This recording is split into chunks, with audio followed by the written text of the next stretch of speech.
What's up YouTube? Welcome to another Fear the Walking Dead review, reaction, recap, breakdown, whatever you want to fucking call it.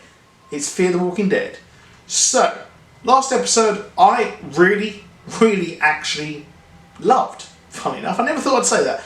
I never thought I'd say I really loved a Fear the Walking Dead episode, especially after that bullshit, terrible mid-season return from the show where it was Nick walking down the road for a fucking hour. That was bullshit. So, after last week's fantastic episode, what can we expect from this week? More crap. So, we've got Chris being just Chris, and he really does proceed to be the world's worst motherfucking person.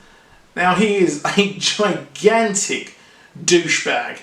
And he finds people who are even more of a douchebag than he is. At least they gave us a new name for the walkers. They call them wasters because they thought they were drunk at the start of the outbreak, which kind of would make sense. I mean, it's kind of like what happened in Shaun of the Dead when he goes to the shop to get the cornetto. He is there and then he thinks some guy's wasted. Think the woman's wasted when they leave the pub. So, you know what? That makes sense. But the whole episode was just a bit boring, and to be honest, not much is happening, really, this time. I don't really see why Chris's dad would not actually trust these dudes. Like, they've got a car, and you know what? Just kind of stay with them, stick with them, be badasses like them. But it shows that Chris really is accepting of complete douchebags and acts like a douchebag himself. Maybe this was all a self-defense thing to try and fit in with them and become the same with them and make them think that these guys are badasses as well. They're gonna, you know, go hard like us. And it was a whole survival thing. But no, I think it's just that Chris is a terrible person and his character is terribly written. Okay, so what's going on at the hotel? Well, we find the hotel events manager, who is another awful person who, at the start of things, decides to lock in the wedding party.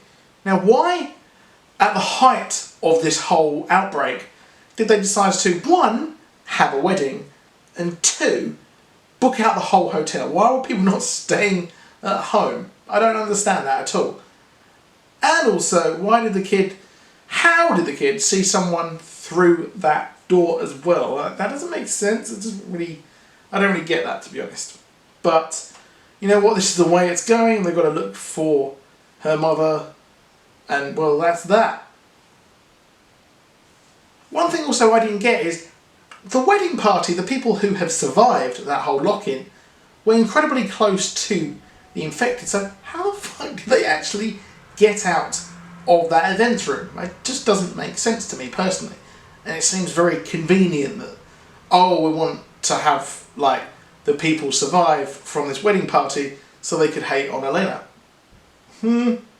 Okay. Whatever then. But this show, one thing that I found funny as well about the douchebag survivors who are with Chris and his dad is that, well, they want to go north, they want to get out of Mexico, but the others, they want to stay in Mexico. It's a very weird dichotomy, and it's an interesting way of looking at the Americans, thinking that we're safe in America, we're safe there, but, well, really, you're not, just like the mother of the bride, the father of the bride thought so as well. So I really do hope this show picks up. I hope something cool happens. We've got Nick over in that colony, which is, to me, one of the most interesting parts of the show so far, but they've chosen to ignore it this episode. And I think the whole fragmented thing, the group being fragmented, doesn't really work. It doesn't work on its big brother on The Walking Dead as well. And they really do need to come back together, I think, personally, to make this show better, and it does work when everyone's in a group. Now, how will they find each other? I don't know. Something, I think, miraculous will happen. We'll have a complete convenient event as well together, and everyone will turn up together, because the show really doesn't really give two shits about the writing, doesn't it? So, I'm going to keep watching it. I'm going to keep reviewing it, so please do drop a like. Please do subscribe, and let me know in the comments what you think about or what you thunk about this episode, yo. I'll see you later. Goodbye.